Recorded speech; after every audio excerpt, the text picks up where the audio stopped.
Get it? Text a message, I don't know the number.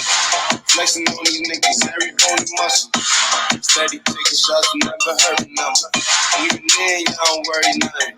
And I look to get the shout out to my niggas with the game plan. And shout out to my niggas with escape plans.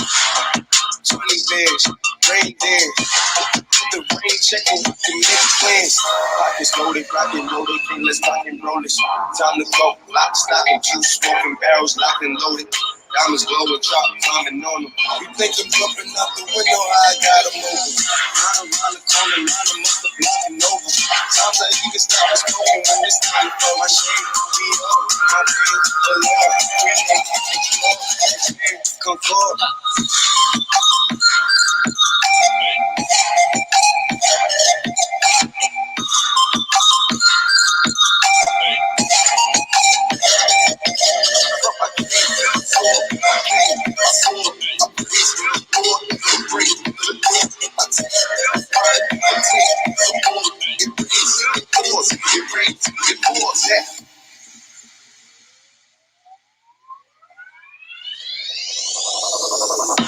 Soul, the pack, the loose, the hard, yeah. Listen to X, I beat the bars, yeah. Snakes, the rats, the cats, the dogs, the games, attract, protect your heart, yeah. Waited in line, return, refine, the new design. It's time to shine, to shine, to shine, to shine, to shine. I hustle, I flex, the world is mine. So please believe, allow degrees. These niggas, disease, don't speak. We squeeze, I make the devil go weak, the knees. You hate, you're lame, you lost, I came, I swore, I came, I swore, I praise the Lord, I pray, the Lord, I take what's mine, I take some more, it rains, it pours.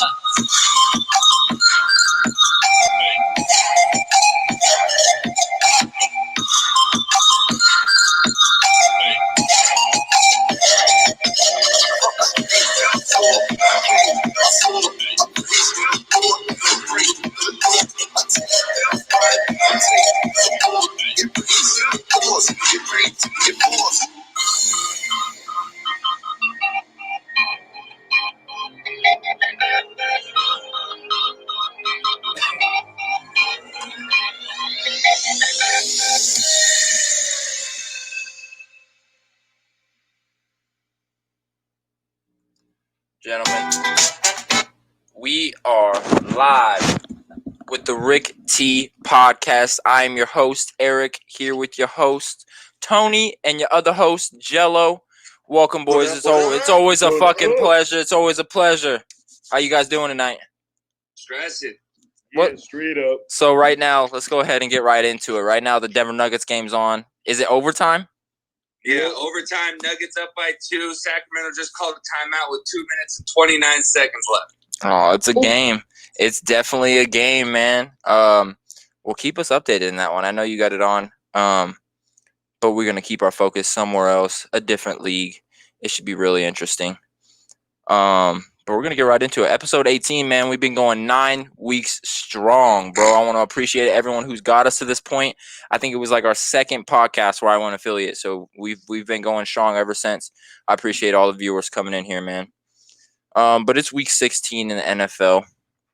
We usually do our picks on Saturday, but we're going to start doing them on Wednesday. The end of the season is winding down. Let's talk about some of the week 15 games. Actually, Jalen said, let's get it. What's up, Lil J6? How you doing, brother?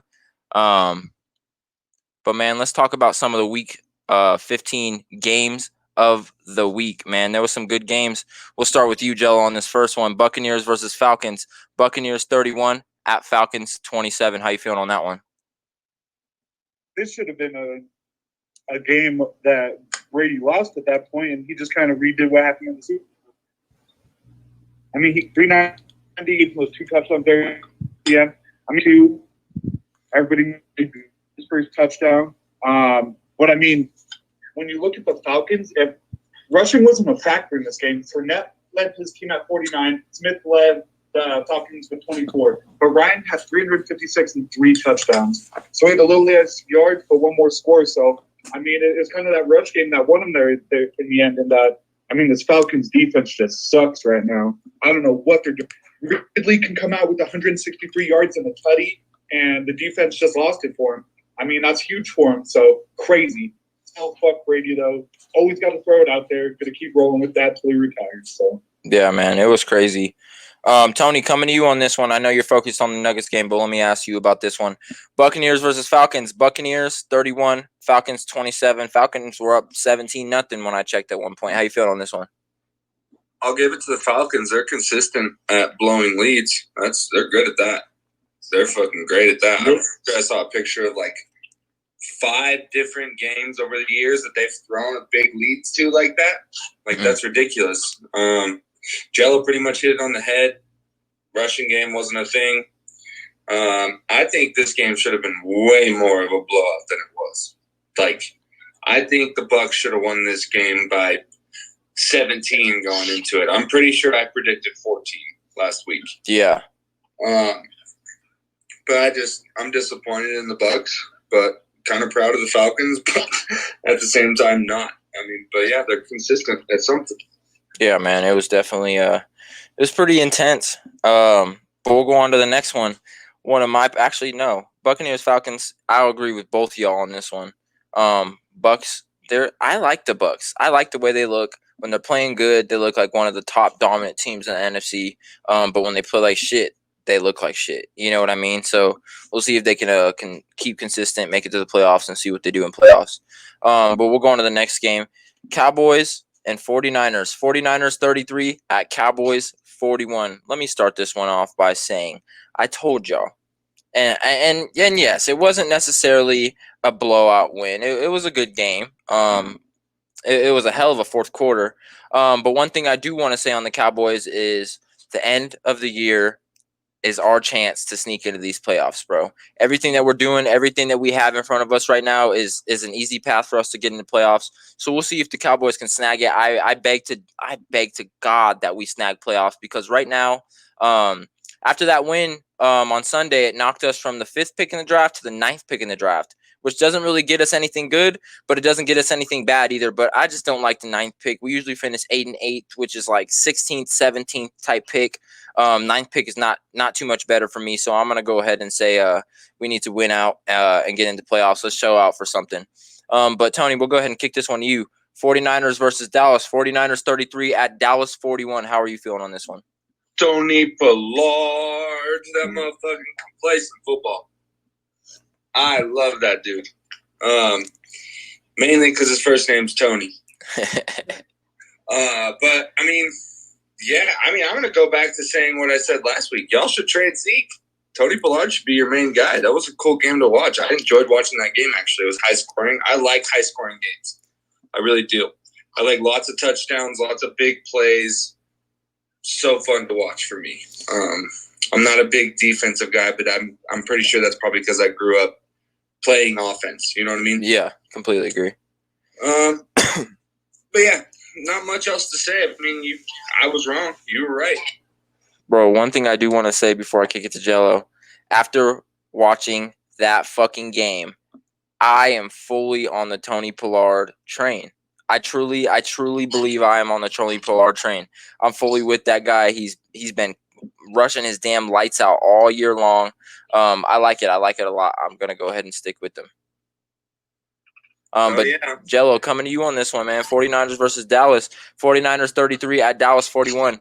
What do you got to say on it? Because I know you got to say some stuff. Well, I mean, this is that perfect example. I've said it all year. It doesn't matter how many yards you have. If you don't score, you don't win. 49ers had 4 game through the air and on the ground to the Cowboys 291. They almost put 200 up in yards, but they got the score. I mean, Pollard, 69-yard touch are critical, and Dalton didn't make any mistakes with the interceptions, where Mullins did. I mean, Dalton had 2 touchdowns, no interceptions. Mullins had 2 touchdowns, 2 interceptions. Huge thing. Plus, the Niners had 2 fumbles lost in that game, which actually happened a lot this week with different teams. So, Cowboys did what they needed to. They took advantage of the mistakes that were made out there and did the most with it. So, I give it to them. I like seeing Dalton do good. Tony Pollard come out here doing what he needs to. So, not really a breakout game for the receivers on that end, but man, I did not see that happening, especially with the Niners leading almost 10 minutes in possession time as well. So, For once, we took advantage of turnovers. Thank you, that, Dallas. and I honestly give props to the defense at that point for those. That's 4 turnovers. It's right there, where they haven't been able to do that really all year. It seems like so. And it looks like they're getting it somewhat together. I can agree with that fully. But it was a great game. We got the Eagles this week. It should be a great matchup. Stay tuned. But Jello, coming right back to you on this next one. This one's a little personal to you and Tony because it didn't quite swing. Oh, actually, no, you had the Bears on this one. So let me go ahead and stop. I had the Vikings with Tony. But we'll go ahead and swing it to you. Bears versus Vikings. Bears 33 at Vikings 27. How you feeling on this one, Jello? I mean, I said it when I picked him at that point. One team wants it more than the other. Look at what Sim did with Cousins when he missed that pass in the end zone. He was pissed. Jefferson to Kirk at that point. That's a huge thing. But you got to look at David Montgomery at this point. Man is balling. 32 rush attempts, 146 yards, 2 touchdowns. Mitch Trubisky had 21 passes, 15 completions. He had double the runs that Trubisky had completions, and that's nuts for a Bears team that's really heavy in that pass game. But I give it to Mitch, too. As a leader in that game, he did great. I mean, this is awesome. Robinson leading with 83 yards again. But when you look at this, the Vikings shouldn't have lost, man. Cook with another 130-plus yard game with that touchdown. Jefferson over 100 yards again. I mean, I don't know what needs to be done here on that defense, but they did not come this week. They did not show up. They've been showing up a lot, and this is where they give it up. It's where the Bears want to play out, the Vikings don't. So if the Bucs lose this week and Bears win, they're just popping themselves up in that wild card. So we'll see. If David Montgomery can keep running, man, that team, man. Young man, Run.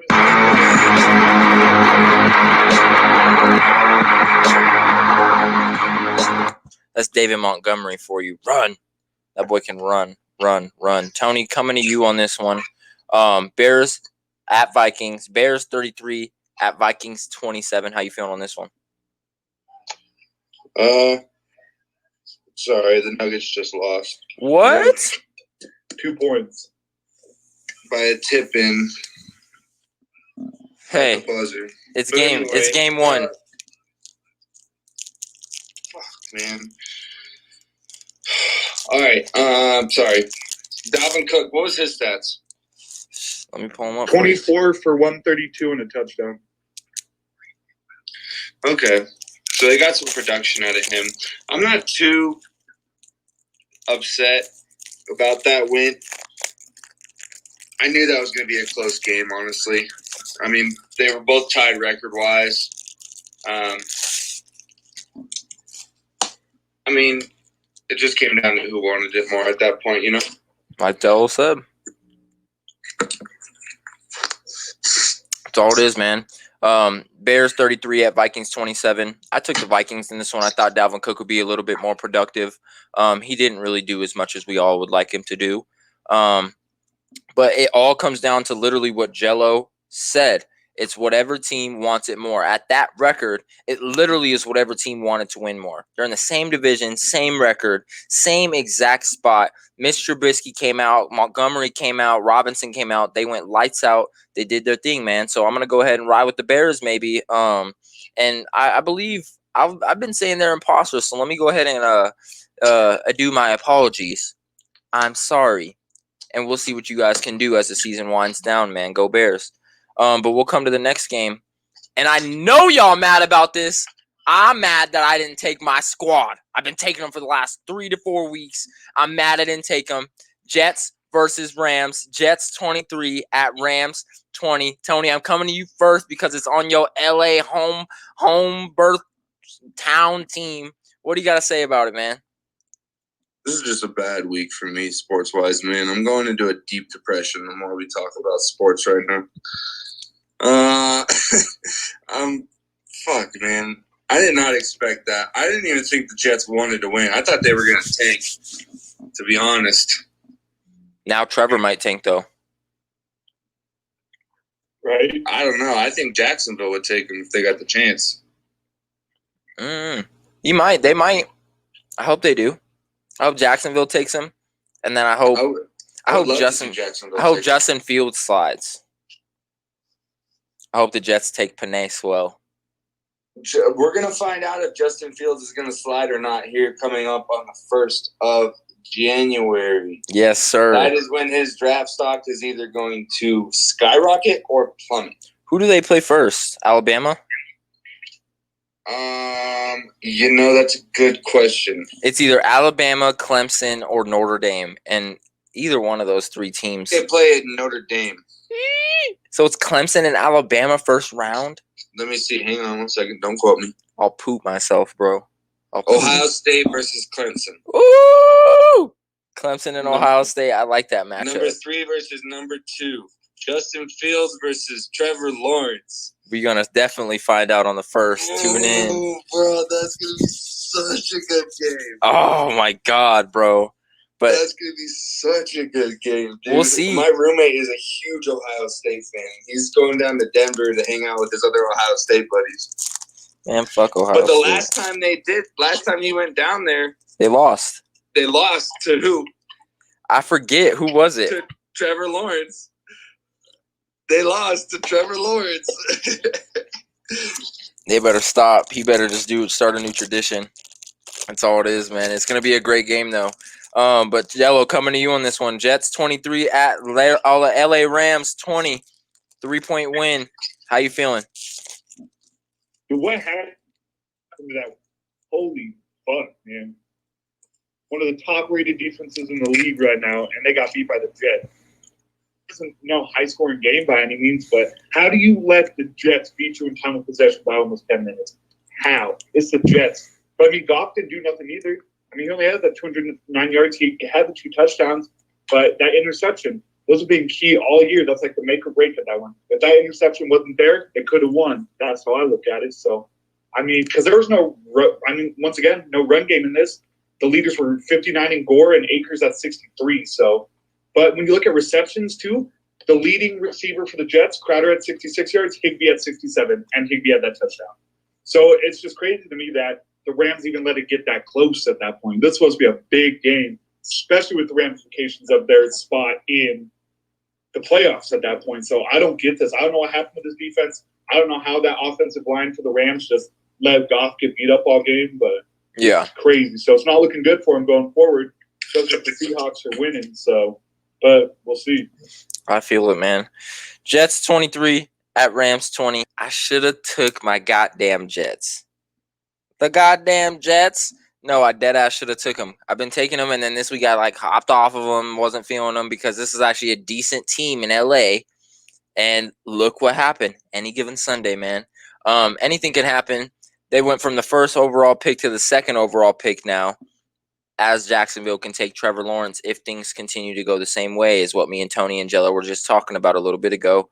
We'll see what quarterback's draft stock goes and rises and falls and stuff like that when the college championship games start on the 1st and the 2nd. So, because my Oregon, I want to say one more thing. my Oregon Ducks playing. Sorry, I didn't mean to interrupt you. You good? In my opinion, Trevor Lawrence's draft stock doesn't matter if he gets blown out by Ohio State. Me neither. It doesn't matter to me either. He's going first. Yeah, he's going first. So this game coming up on the 1st is going to be basically for Justin Fields' draft stock. Trevor Lawrence could throw 9 interceptions and he'd be fine. Wow. Little J6 says Rams are butt with a little poop emoji. That's tough, Jay. Mesa Ridge football profile picture and everything. Jay, you made it, baby. You made it to the big screen. What up, little man? No, that shit is cold. But man, I should have took my Jets. We'll see who they're playing for the last 2 games. I think they might want to go ahead and I think they were just playing hard to get that one win, and I think they might want that Trevor Lawrence spot back. So we'll see what they do the rest of the year. Jacksonville's going to tank so hard for that spot. They're like, guys, fuck that. Everyone's on IR. They're benching everybody. It'll be a great thing to see. Let's get two more games real quick in. Tony, coming back to you on this one. This one was great. I think both of you guys had the Chiefs in this one. I did have the Saints, and I was actually pretty confident in having the Saints. But it's going to be a great one. Chiefs at Saints. Chiefs 32 at Saints 29.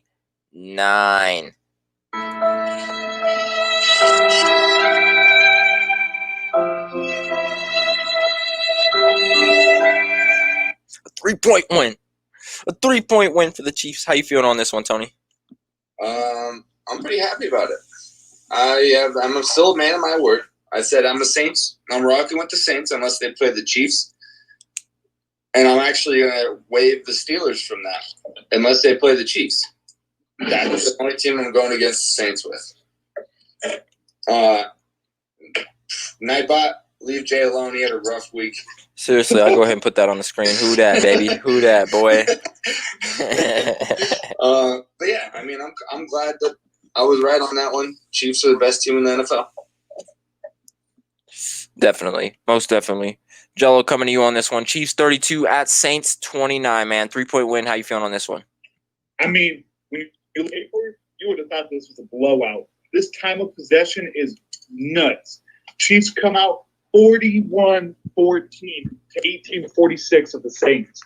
Plus, they had them beat by like 130-plus yards, and the Saints still stayed in it. But this is another one of those things where that interception made the difference. Mahomes only had 20 more yards. They both had 3 touchdowns, but Brees had that 1 interception. It was that. To me, that's a difference maker across the board. I mean, your leading receivers and rushers again were pretty similar at that point. I mean, it's crazy to me at this point that it was that close. Looking at that, so I mean, maybe that's just the dog in the Saints at that point, in it for the fight. So, but the Chiefs are the Chiefs. Mahomes did what Mahomes does. So, I mean, he's a winner. There's no doubt about it. Man wouldn't get $500 million without it. So, I completely agree. Leader, dude's he's a monster. There's no you can't say anything else. You can't hate on the man. Dude's good. Dead ass. I completely agree. Jalen said, we watched the Super Bowl. Never seen Pat get hit like that. Yeah, he got fucking smoked this week. I will say I seen him get hard as I've ever seen him get hit. And he was even like, he was hurting, bro. I was like, damn, y'all just hit a billionaire that hard. I was dying laughing too. Like, why would y'all hit him like that? But Tony gonna swing it, or actually I already did you, man. I'm coming to me. Chiefs. Wait, I want to say one more thing. Go ahead. If the Chiefs would have ran Wasp, it would have been over. We'll go ahead and see. But Chiefs 32, Saints 29. I got a couple things to say about this one. One thing I have to say is it's not enough for the Chiefs. It's not enough to play the Saints. And I get they're a good team. I get they're a really good team. Great defense, great running back, great receiving core. But from a hurt quarterback, even in Drew Brees, I don't care. But he's coming off of a serious injury, one of his most serious injuries he's ever had in his career. And he's coming back early. And and like Jello said, they smashed him. Time of possession, yards, everything. And they only won by 3. So it's just not enough for the best team in the NFL. And I agree they're the best team in the NFL, but I don't know. It was weird against the Saints, man. The Saints put up a great fight. I like the Saints. But I definitely think the Saints look good. Drew Brees looks really good. I don't think he really has much to worry about going forward. They've already clinched, so they'll definitely make a deep run for the 4th year in a row. Let's see if they can get Jit 4 years in a row in playoffs, man. So we'll go ahead and see. But we'll go ahead and go on to this next game, the last game that we're going to talk about in the Week 15 picks. Jello, we're going to swing this one to you first because I know you're hype about this one, man. Steelers 17 versus Bengals 27, man. The Steelers lost 3 in a row. That's 3rd in a row. This is tough for the Steelers, man. How you feeling, man? I mean, I did pick the Steelers to win because they're playing the Bengals, but they came out and blew it. Finley threw 89 yards and 1 touchdown. They still won. Ben had 171 and 1. Juju been out there dancing like he's all cool and shit until they showed him what's up. And they showed him what's up hard. Man had 3 receptions for 15 yards and that fumble. 2 fumbles lost by the Steelers in this game. I mean, Johnson had those 59 yards and that touchdown. Fuck him. I lost fantasy by a point because of it. But they are playing like shit. This was the 2-10-1 Bengal, or whatever it was. Whatever their record was, shit is what it is. You're right. And that is huge. Finley, a backup who has not thrown 1 touchdown, only thrown interception, didn't have to do anything. 7 for 13, I'm pretty sure, for that whole game. Yeah. Bernard had 25 rushes. So when you look at the plays alone, I mean, between just Bernard and Finley had the same amount of plays as just Ben did in throwing attempts. Ben only completed 20 to 38. This is insane. And the Steelers, Ben said it, I ain't playing good. I need to play better. That don't mean nothing. People called him out already that you're done. You're washed up. This is your last year. So I think they're just going to keep losing. And like I said before, they ain't going to make it far in the playoffs at all. Worst undefeated, worst 11-0 team we've ever seen. No doubt. So let me read this chat, and then I have a question for you real quick, Jello. Jay said in the chat, like I said, Tony, the Steelers are butt. Let me get to you in a second with that. Jello, let me ask you a question. Steelers aside, like literally Steelers aside, any 31 other NFL teams, do you think Giovanni Bernard is the truth? Do you think he's a good running back? This year going forward, do you think he'll be a decent running back? He needs to get out of Cincinnati. Look at Joe Mixon get beat up as he is. I don't know what Cincinnati is doing, not getting the linemen they need at that point, but they have to work on that. As a running back, that's a key element. If you don't have those holes opening up, if you don't have those guys blocking for you and you're getting beat up before you get to line of scrimmage, that's going to affect you at that point. I don't care what running back you are. I mean, if Derrick Henry had a worse offensive line, who knows how that would be. Like, I get he's a monster, but they make holes for him too, and he knows how to get through it. Yeah. So I think Bernard's moving to a different team. Like, I think he's destined for greatness at that point. I mean, it's hard to say he's going to be the best running back in the league when he plays for a team with no offensive line and chance. So, I mean, I think he's got it. He might not be the truth, but, I mean, he's pretty close, in my opinion. I feel it. So we're going to get to you on this next one, Tony, and this is tough for me and you because we've been riding the Steelers all year, and they're on a 3-game losing streak. So, Steelers 17, Bengals 27, man.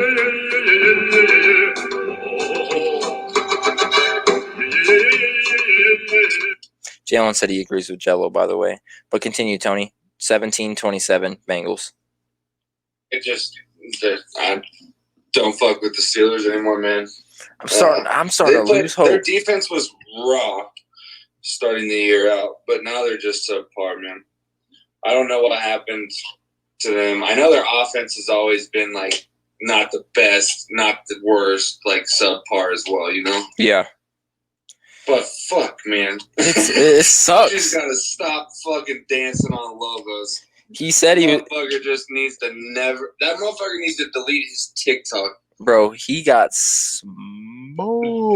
Yeah, he got hit so hard, and honestly, that's 50% Ben's fault. Watch this. Let's see what we got.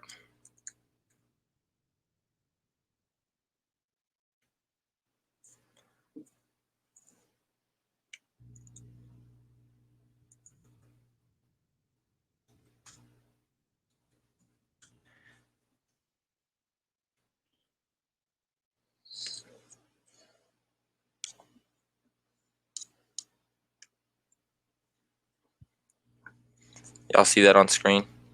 Bah! Yeah. Good Lord, bro. Yep. I just wanted to show that to the people. He's been dancing on logos for weeks, and everyone's like, that shit's disrespectful. The Bengals came out here, and they were like, if he dances on our logo, it's fucked up. He spiked a ball on the Bengals logo and got his ass smoked. And it honestly, it honestly just fucking, it's more disrespectful for him to do that than it was for Baker Mayfield to plant that OU flag. I completely agree, bro. Because for one, you're in the NFL. For two, you're on a 3-game losing streak. And for 3, bro, like, you just don't do that. You just don't do that. Sure. That's fucking crazy, bro. But I know Jello's riding a high wave on this one. I mean, good for you, Jello. Definitely great games. But we're gonna get into our Week 16 quick pick games, man. So quick pick. When I mean quick pick, I just want what team's gonna win and maybe a quick reason why or a quick player to watch. You know what I mean? Let's keep it quick. Let's get through these. Let's get through them fast. Before we move on. Juju better stop dancing on TikTok is what Jalen said. We all agree with that too, brother. Jay, I fully agree with you for the first time on this podcast. Deadass. Yep. In like 9 weeks, 18 episodes. He said, I agree. That shit's crazy, man. But we're getting into our week 16 quick pick 'em games, man. All right.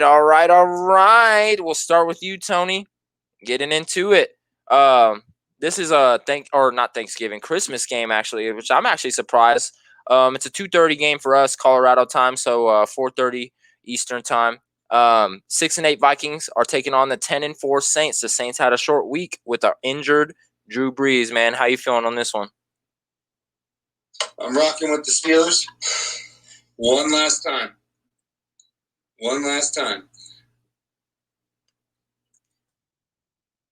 So you're riding with the Saints one last time? Steelers. It's Vikings Saints. You said Steelers. Did I? All right, well then I'm taking the Saints. The fuck? Vikings Saints. Jello coming to you. Vikings 6-8 at Saints 10-4. I'm going Saints by 10. Saints. Easy enough.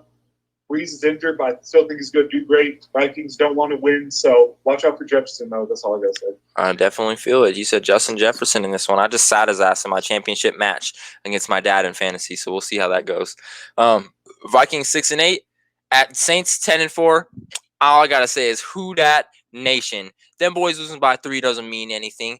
Them boys is the best team in the NFC. I don't care what anyone says. I don't care what the Packers got going on. They're the best team in the NFC, man. Who dat? Jalen says, who dat? We got this. I completely agree with that. Going on to the next one. Jello coming back at you. Buccaneers 9-5 at Lions 5-9. Swap the records. What do you got on this one?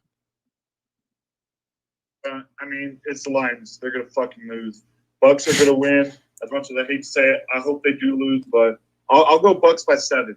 Bucks by Lions 7. kind of kept those scores low against some good teams, so I'm just going to roll with that and see how that goes. I definitely agree with that. Tony coming to you. Wait. Oh, what? Fuck Tom Brady, by the way. Sorry, I had to throw that up.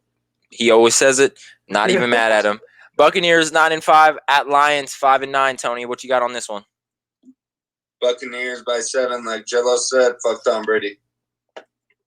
Buccaneers 9-5 at Lions 5-9. If Matt Stafford's playing, I know he's been battling an injury. I've heard rumors that he might be in or out.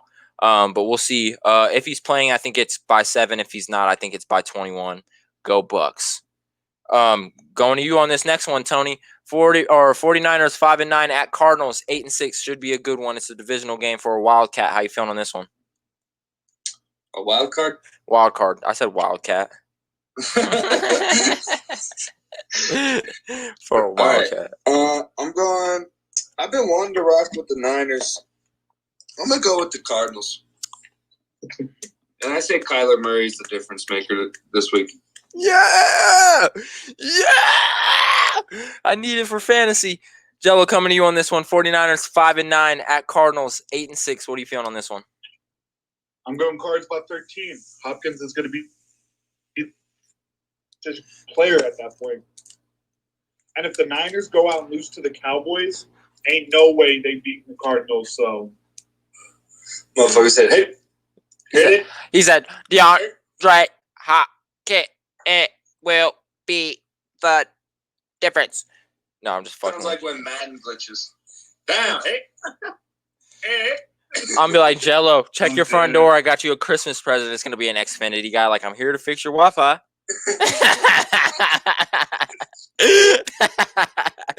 check your front door. I got you something. It's an Xfinity guy. Oh fuck no.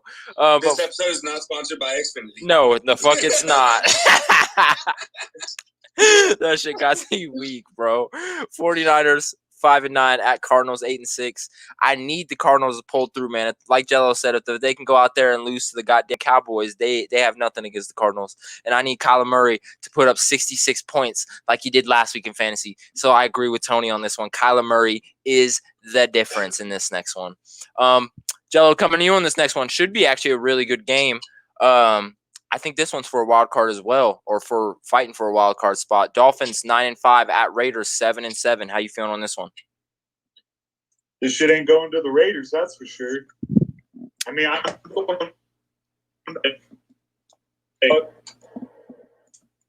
Doesn't matter if they got Carr. Doesn't matter if they got Mariota. Shit. I feel it. That guy. He said Dolphins. He said Dolphins, everybody. Yeah, all right. Who didn't hear him. Tony, coming to you on this one. Dolphins 9-5 at Raiders 7-7. Should be a great game. How you feeling? Fuck the Raiders. Fuck the Raiders. Fuck the Raiders. That's all you got to say. That's his answer. Dolphins 9-5 at Raiders 7-7. Go Raiders! I'm going Raiders in this one, man. If Marcus Mariota's playing, which I'm pretty sure he is, they're going to put it on the Dolphins, and I hope my dad is watching this. I hope he's watching this. Raiders by 7. Marcus Mariota's the difference maker in this one, baby. Let's go. Gonna get deep with it. Tony, coming to you on this next one. Oh, my goodness. Falcons 4-10 at Chiefs 13-1.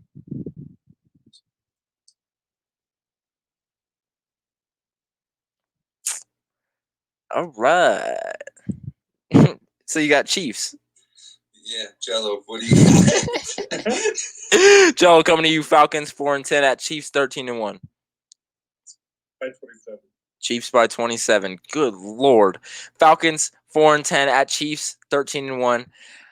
It's definitely a Chiefs game, but dude, no way 27. I don't see it. After winning by 3. Falcons wouldn't even have a chance to blow a lead at this point. The Falcons are better when they play competitively. Like, they're better when they're down by like 3 the whole game. That's when they play good. But when they're up by 30, and that's when you should be like, position to ever be up by only 3 points. yeah, if you can stop the Chiefs from scoring 28 points, it'll be a good game. But that's not going to happen with this Falcons defense. They're running Wasp. Tyreek Hill's going to do that nice little fucking and he's gone. Pat Mahomes going to be like, yeah. Wasp. hit that Kobe. He's going to be like this. He's going to be like, Wasp. Or Tyreek Hill's going to be like, for real. Pat Mahomes' brother's going to be on the sideline like, such a good time against bro. It's gonna be so good. yeah, it's gonna be fucked up. Dead ass. He gonna be in the locker room at halftime doing some TikToks, bro. It's gonna be fucked up. I say Chiefs by 14, but I'm being really generous. I want to be nice with this one. But Browns 10-4. This one's going to you, Tony. Browns 10-4 at Jets 1-13. Browns. Hey, one more quick thing. I said 1-13. Don't matter. Browns. Oh. I think Baker Mayfield does another one of his slide in picture poses. That shit was icy, bro. That shit was real icy. Jello, coming to you on this one. Browns 10-4 at Jets 1-13. Gonna beat the Jets so bad it's gonna knock that win off their record. So that's all I gotta say. Browns by 17. Let me ask you a question. Who would win between the Browns right now and the Rams? Browns. Just wanted to make sure you said that. I really just wanted to clarify that. Browns 10-4 at Jets 1-13.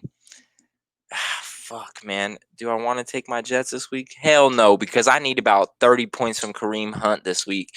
They're playing a shit team. I need them to beat them so bad that they just start putting backups in, a.k.a. Kareem Hunt. So I'm going to go ahead and say Nick Chubb is probably going to be the difference in this one like he usually is. But it'll be crazy. Jello, coming to you again on this next one. Colts 10-4 at Steelers 11-3. Will they drop a fourth? Yes, they will. Colts winning this by 10. If the Bengals defense can play like that, what can the bomb-ass Colts defense do against them? They don't have a run game, so they're going to focus all that run defense on Ben Roethlisberger's head. They ain't getting shit. Rock Ya-Sin about to rock Juju's world right now. No doubt. It should be interesting for sure. Or Tony, coming to you on this next one. Colts 10-4 at Steelers 11-3. How you feeling? Colts. Same thing Jello said. So the fucking Bengals can lock down Big Ben like that. I'm gonna start calling that motherfucker Tiny Ben. Tiny Ben. If the Bengals can lock down Tiny Ben, then so can the fucking Colts. It'll be interesting. Colts 10-4 at Steelers 11-3. 1 game away, man. They're going to go ahead and tie this one up with them. I definitely got Colts by 10. Steelers have been dropping everything. Balls, TikToks. They've been doing everything different because they've been losing. Chad, go ahead and drop who you think is going to win that game. I'm interested to think who's still on the Steelers bandwagon. So if you're watching this right now, Steelers or Colts. That's all I need to see. I just need to see who's still riding the Steelers bandwagon. Me and Tony were riding it for until this week. To be honest, this is the week we hopped off. And looks like we're in Indianapolis. So we got Colts. Colts by 10. Leave us here too, Dead ass. I like the Colts. I like Indy. But we got Colts by 10, or I got Colts by 10. Tony, coming to you first on this next one. Should actually be a decent game. Probably not. Bears 7-7 at Jags 1-13. How you feeling on this one? Bears. The Bears. The Bears. I feel it. Jello, come. Jags are tanking for Lawrence. Shit. Right about now would be smart for it. Jello, coming to you on this one. Bears 7-7 at Jags 1-13. All I gotta say, Bears beats Battlestar Galactica. They win by 13. Jags suck. That's it. Was that an Office reference? Yes, it fucking was. I'm proud as fuck of you for that shit. Oh, hell no, bro. Jalen also said Colts for that last game. Joke is not, identity theft is not a joke, Jello. Hey, be careful before I put your fucking stapler in some Jello and your cell phone. Rude. You guys are fucking wild. Bears 7-7 at Jags 1-13. You know what? This is the game I'm gonna go ahead and ride the wave. I'm going ahead and taking the Jags. This is bold, and this might be because I want the Bears to lose, or I want Trevor Lawrence to go back to the Jets. I just felt more comfortable with Trevor Lawrence going to New York. I don't like him in Jacksonville. Mostly, What do you have against Trevor Lawrence? I have nothing against him. I have Then something. Why do you want to see him on the Jets? He's gonna get hurt. He's gonna get hospitalized. No, bro. No, I just don't see it, man. He's gonna catch mono. He's going to be living in the Big Apple. He's going to be living large in New York City with the Jets because the Jaguars are going to win this one and go 2-13 over the 7-7 Bears, knock them to the first time they have a losing record all year at 7-8.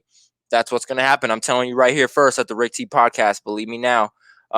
James Robinson is actually the one to watch. No. If he's playing, he's the one to watch. Believe As me. a co-host of this show, do not believe Eric. Tony, Yep. do not start. Jags by 7. You're gonna say more than 3 if it's possible. Yeah, Jags by 7. James Robinson is gonna have a big touchdown late in the fourth quarter that puts this game away. Mark my words. I'm telling you right here. But we're gonna go ahead and go on to the next one. Insane asylum, but all right. Hey, we'll see, man. We'll go ahead and see on Sunday. Jello, coming to you on this next one. Giants 5-9 at Ravens 9-5. How you feeling? Ooh, this is one of those tough ones. What? Ryan's got shitty run defense, so I got to go Ravens by 7 on this one. I think Giants might have a chance, but I'm just going to roll with Ravens by 7, see what that rushing game does. This last week was I think the first game all year they had more passing yards than rushing yards, so I guess we'll have to wait and see. We'll see, man. Tony, coming to you on this one. Giants 5-9 at Ravens 9-5. How you feeling? Lamar looks like last year's Lamar again. I'm rocking with the Ravens. I'm saying the Ravens win this one by 14. I know y'all see this in the chat right now. Jay's got the Jags with me, baby. Jay has got the Jags. Go ahead and see how that one goes. But Tony, you said you got the Ravens. You said he looks just like last year's Lamar. Think he's going to run all over this Giants defense, huh? I completely agree. I hope so. Giants 5-9 at Ravens 9-5. I don't necessarily think he looks like last year's Lamar, but I hope he does on Sunday, baby. I need the Ravens to win big in this one. The Giants are tied with the Dallas Cowboys in the NFC East, and I frankly need them to keep losing. So go ahead and go Ravens and go Lamar Jackson. I agree with Tony. He's going to be the game changer in this one. But we'll go ahead and go on to the next one. Tony, coming back to you on this one. It should be a good game for a shit bowl. Bengals 3-10-1 at Texans 4-10. Both teams have been playing well lately. How you feeling? I'm taking the Texans. Okay. I don't care who the Bengals beat. I really don't. I think Deshaun Watson is going to pick that defense apart. That man's been playing okay all year. He hasn't been playing like shit, but he has not been leading his team to wins. But I think this is the week that he finally puts it together, even though it's too late. I agree on that. Jello, coming to you on this one. This would be interesting considering you've been kind of riding both teams' coattails lately. Bengals 3-10-1 at Texans 4-10. What do you got to say on this one? I mean, straight up with this one, all I got to look at is quarterbacks. I mean, they both got below par defenses. They both got some pretty crappy run games overall. So I'm going to leave it up to Watson on this one. I'm going to go Texans by 10. I think that's the difference. I don't think it's going to be the highest scoring game ever. But after seeing Johnson come out with those catches last week, he led the team in reception. So we'll see. I'm going to go Texans by 10, and I guess we'll just have to see how that one goes. We'll see. It should be definitely interesting. Bengals 3-10-1 at Texans 4-10. I kind of agree with Jello and Tony on this one. I'm going to go with the Texans on this one. It really comes down to starting quarterback against backup quarterback that's been playing decent. So everyone know who Deshaun Watson is. He has his contract. He's getting paid. He's everything that people think he is. So I'm going to go ahead and ride that Deshaun Watson train this week and go ahead and go Texans by – I'm going to say this is kind of an ass whooping. Texans by 14. I say this is a big difference. But we'll see. This next one should be a good one. I'm taking this next one first. Broncos 5-9 at Chargers 5-9. Is this for last in your guys' division? Yeah? Yes. Oh, shit. My boy Justin Herbert against my home state team and my boy's favorite team. I'm going to go ahead and go Justin Herbert. No offense, guys. I'm going to tell you why. I think Justin Herbert, the way he played last week against his fellow Oregon teammate, or not fellow Oregon teammate, but fellow Oregon alum, Marcus Mariota. He played well. He looked well. He's the one that iced the game. Personally, I think the Raiders are better than you guys. And if he can do that against the Raiders, I definitely think he can do that against you guys. And they're in LA. We'll see what can happen. I got Chargers by 7. I think this is exactly how it goes, how it went for him last weekend. I think it comes down to the end at the 1-yard line, and someone just hops over the top, unfortunately. Those are the worst ways to end, but I think that's how the Chargers win it this week. Jello, coming to you on this one. Broncos 5-9 at Chargers 5-9 for the last in your guys' division. How you feeling? I'm going Broncos by 3 on this one. Broncos pulled it out last time against the Hawk Herbert at that point. We got 2 Pro Bowlers on the defense and Chubb and Simmons. I mean, defenses aren't the greatest on both ends. We did lose Bouye, stuff like that. So I'm going to go – I think McManus is back, so I'm going to go off his foot for 3. I think this has to be a redemption game for Locke at this point. I mean, it has to be against a defense like this. If it can just be a firing squad all day back and forth with Herbert and Locke at that point, it'll be a good game for both of them. So I think this one's going to be a little bit high scoring. So I'm going to put it 30-27 Broncos. Who do you think is a better quarterback between Herbert and Locke, honestly? I mean, it has to be Herbert. I mean, Herbert's in his first year, and it's not like he played a few games. But the difference to me is he's also been healthy the whole year. I don't know if that really has a difference on Locke or what, but Herbert's looked consistent. And we've got to point this out. Herbert broke 2 records, not only the touchdown record, but he set the record for 7 300-yard-plus games as a rookie with last week. So that's a huge thing there. So, I mean, Herbert all day, rookie of the year. I feel that. Tony, coming to you on this one. Broncos 5-9 at Chargers 5-9. How you feeling? First of all, let's rewind a couple weeks ago, 2 weeks ago to be exact, when the Chargers kicker screwed me out of winning $5,000. Not once. But twice. Twice. The Chargers, so for anybody that doesn't know, I played DraftKings, and I chose the Chargers kicker because I needed somebody in a head-to-head matchup, right? I chose the Chargers kicker. Guyton for the Chargers had 9 points, right? The kicker had 7 already and needed to hit 1 of 2 field goals. Doesn't even matter that he missed 1, right? He just needed to make 1. He missed both field goals, okay? And I got absolutely screwed out of $5,000. So, I'm rocking with Jello. Broncos by 3. I think it comes down to that Chargers kicker choking in the last 3 seconds of the game with a 37-yard field goal. Woo! Don't think you can do it, huh? Nope. It's tough. Both teams are out of playoffs, right? So it's really just like adding or losing to your record. We were mathematically eliminated last week. Would you rather, like, I get as a real fan, you guys want the Broncos to win, but would you rather after being eliminated, would you rather lose and get a better draft pick? Yeah. I want to address Jay. I do not suck at fantasy. I suck in our fantasy, but I've actually won over $600 on DraftKings fantasy this year in 2020. That's good money. I suck in our fantasy league. I'll give you that. But not when it comes down to money. I've won more than we've ever played for in our fantasy league. I don't even want to talk about fantasy right now. I'm in a big moment, and I just want to let it ride out. That's all right. We're playing for money next year, so. Fuck yeah, we are. Hell yeah, we are, bro. Everyone putting in at least 100 plus. At least five apiece. Honestly, Jay, I'm gonna send you a picture on Messenger of my yearly winnings from DraftKings, and then maybe I could put you on. Is Jay 18? Yeah, Jay's 20. Jay's 20? Yeah. I never knew. We just celebrated his birthday. Yeah, Jay's 20. Yeah, but we didn't say a number when we said happy birthday. You're like, happy 16th, Jay! Yeah. I've known him since he was like, 14? So. Yeah, you've known him for a minute. You've known him since he was young. Hella young. It was deep. But yeah, like I said, if Dallas was eliminated, I'd rather be losing. But I feel it as a true fan, you want your team to win, especially against a division rival. So I understand that. But we'll go on to the next game. Jello, coming to you on this next one. Panthers 4-10 at Washington Football Team 6-8. How you feeling on this one? And this one matters to us because if Washington wins, we are eliminated. How you feeling? You think Washington's gonna win? They're gonna pull this out. Panthers defense is not there. They got some good players, but overall they're gonna lose this game. I'm gonna put Redskins by 3 on this one. Oh shit. Tell me why Dallas has a better record than the Panthers, and y'all want to talk shit about us.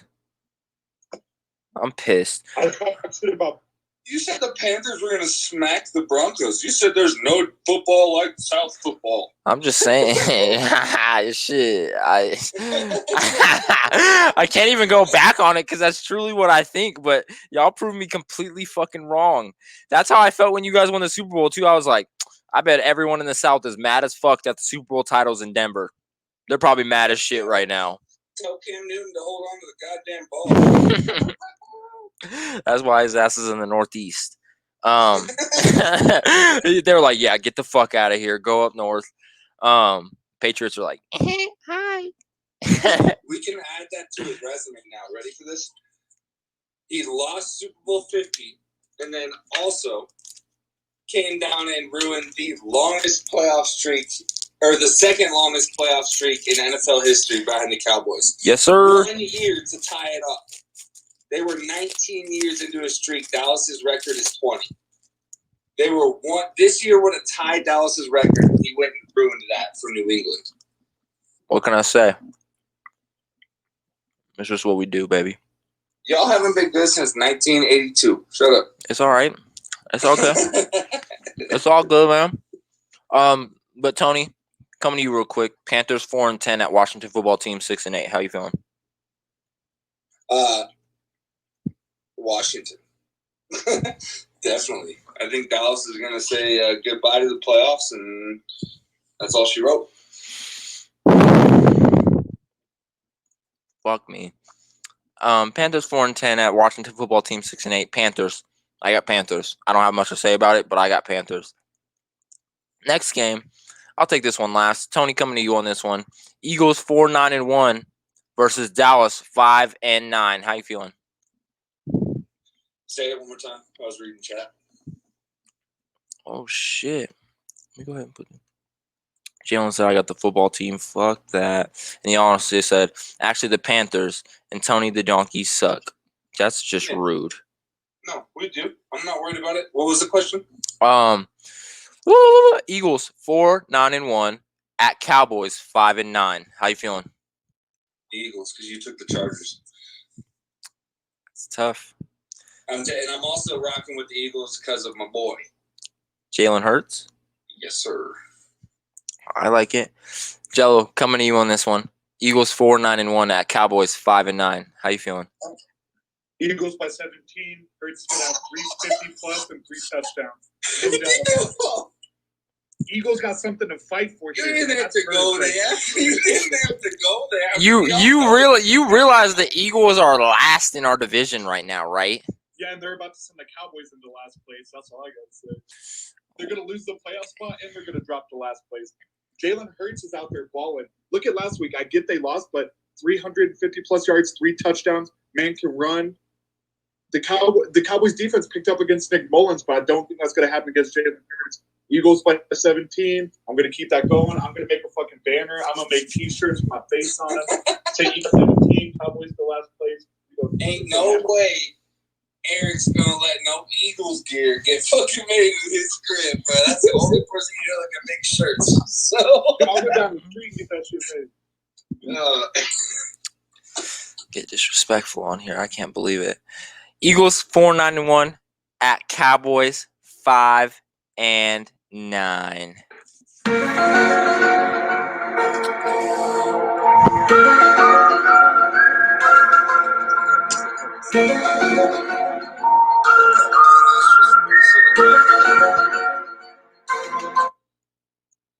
So first thing I want to say before I say my prediction is I hope Zeke is sitting his ass on the sideline again, personally.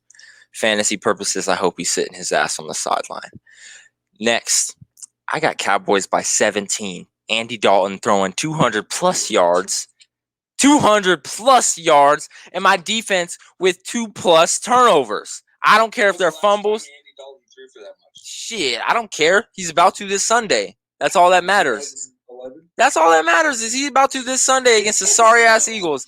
You guys have been hating on the Dallas Cowboys all season. The Dallas Cowboys are the team that feeds on hate. Like I said last weekend, I was hoping you guys took the Eagles because last week you guys didn't believe in Dallas either. Honestly, I hope Dallas gets the shit rocked, but I hope Tony Pollard plays out of his mind. I completely fucking agree. But Dallas is not going to get rocked. We are not going to get rocked. No. I like Tony Pollard. He's a Tony. Don't wish that. Don't put that evil on me, Ricky Bobby. Yeah, I was wearing his jersey last week. I think that's why he did so damn good. Wear it again. I'm going to. With a hoodie underneath. It's going to look good. I'm good. saying Eagles by 17. I'm saying Eagles by 3. Okay, I like it. I'm saying Dallas by 17. I'll go Eagles by 20. Damn.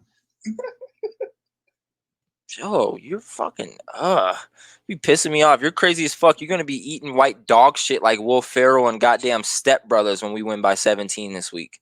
Swear to God. Swear to God. I got a surprise at the door for you, Jello. You're gonna open that shit and it's gonna be white dog shit. And I'm gonna tell you to lick it on stream. On stream. Get down and lick that white dog shit. He's gonna call me. He's gonna put me on FaceTime. Yo, what are you doing? I'm gonna work, bro. What's up? He's gonna be like, I'm outside Jello's house with some dog shit. I'm like, yo, put this shit on the big screen, yo. This shit is about to get wild. Let the fans see this shit. Whoa. But no, Dallas by 17. Jalen went ahead and commented and said he has the Cowboys. Let's go, Dallas. But first things first is we need Washington to lose. It doesn't matter if Washington wins, I hope we lose. Yo, I got one thing to say. What's up? The podcast that Jay finally agrees with me on something, I want there to be like a fucking dance party. I want fucking you to have strobe lights on the stream. I want fucking like party music going on. That shit is gonna be never.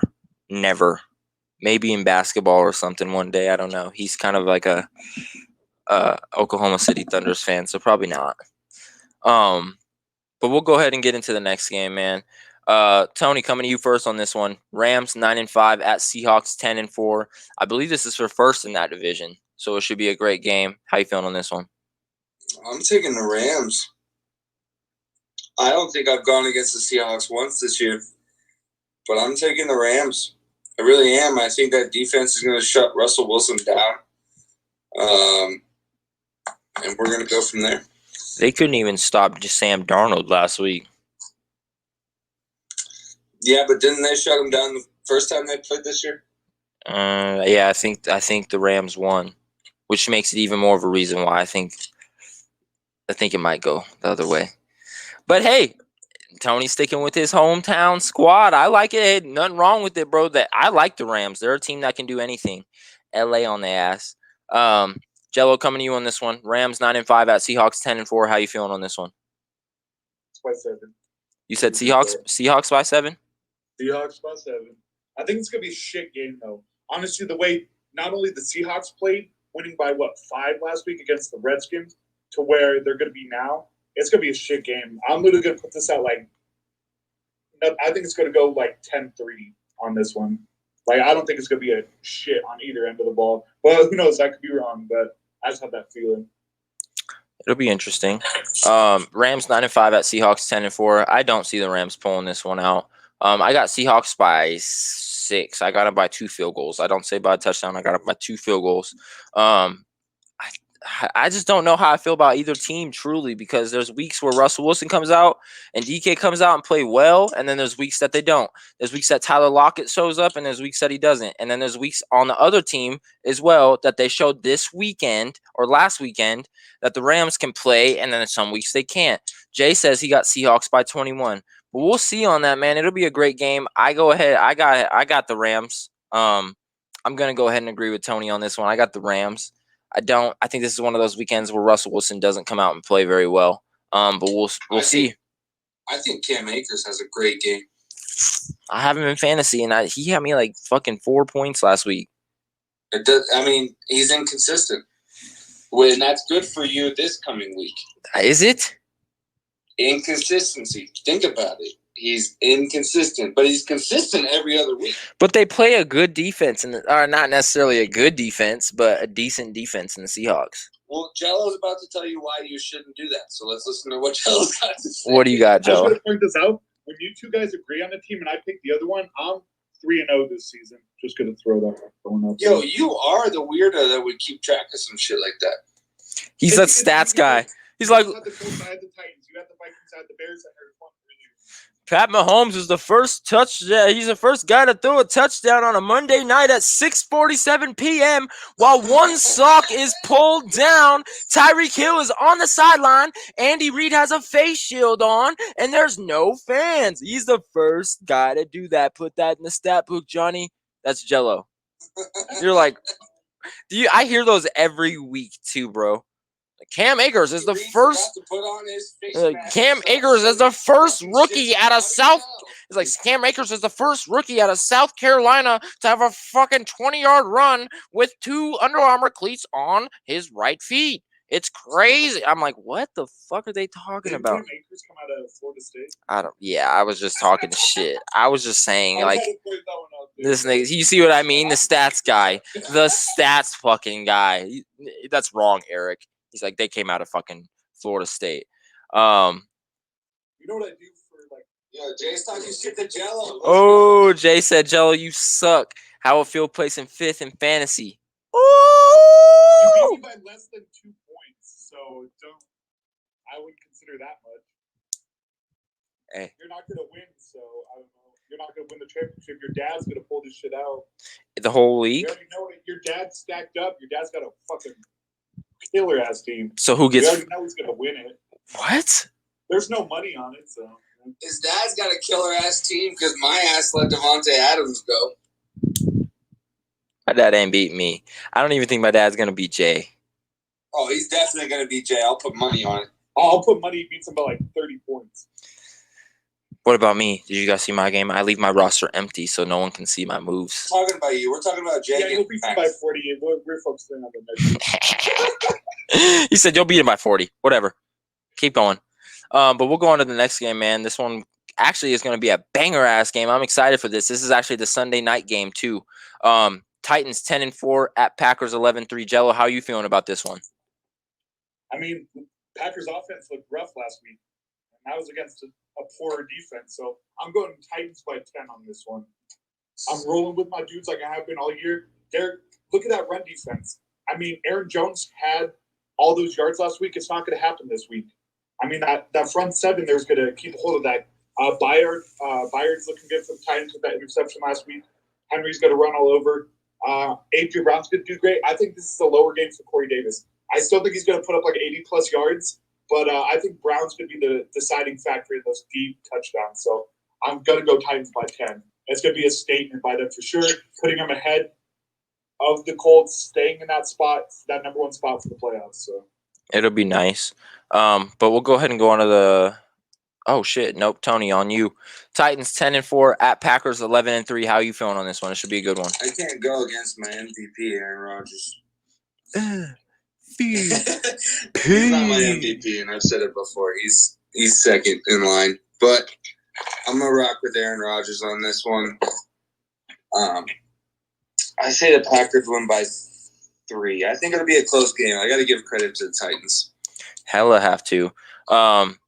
Titans 10-4 at Packers 11-3. I'm going with King Henry, bro. I got Titans by 7 in this one. Packers definitely have a better pass game, but one thing about the offenses that I like is both teams. Hold on. I'm sorry. 1 second.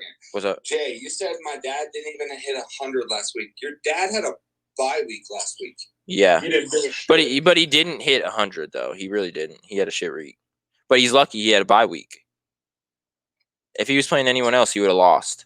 But yeah, he had a bye week, so it didn't matter. It really didn't. Doesn't matter at all. At all. Shit, I'd play. It was a bye week for a reason. I would have had 0 points in my bye week. Shit. I would have sat my players on the bench just to make sure. Jay said Aaron Rodgers for MVP. But like I said, I'm going with King Henry. I definitely don't think the Packers win by 14, Jalen. You're smoking crack. King Henry's going to run all over this defense. Both teams can pass, but only one team can really rush at this point that I see. And it's definitely the Titans. I'm going to go ahead and go Titans by 7 in this one. But we'll go ahead and go to the next one. Tony, on you. Bills 11-3 at Pats 6-8. Bills. Jello. Bills All right, so 11-3. this is another Back. one of those big games. I'm going Bills by 30 on this one. Oh my fuck. Cam Newton can't do shit. That defense isn't doing anything. The Broncos defense is a ton better than the Pats defense, and look what they put up on us. I mean, this is going to be crazy. Allen about to ball out. Beasley and Diggs going to come out there. Diggs got his first Pro Bowl selection. He's on that train. He's going to keep it up. I'll put 280 yards plus combined for Beasley and Diggs and 2 touchdowns out of them this week. There's no doubt it's going to happen. So Gilmore is out for the season. So I mean, it's going to be huge. I mean, just let that loose train go to Belichick. So you can go. And it was a bad knee injury too. I seen that. Ugh. I feel bad. I love Stephen Gilmore as a player. He's the defensive player of the year last year for a reason. There, I mean, the McCourties can only do so much, and so they got nobody else. So. I agree, man. Josh Allen's about to make an MVP run with this game. I agree. Jalen said, Ben saying Aaron Rodgers for MVP, and Bills are going to kill them. I agree with that completely. But we'll get into the last game. The Monday night game. Actually, that was the Monday night game. Holy shit. So we got through those games fast as hell. Sorry about that, boys. But we're going to get into the next topic.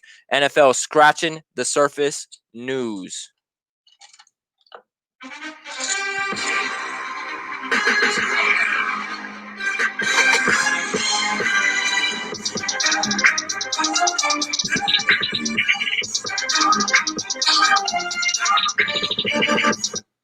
Let's get it.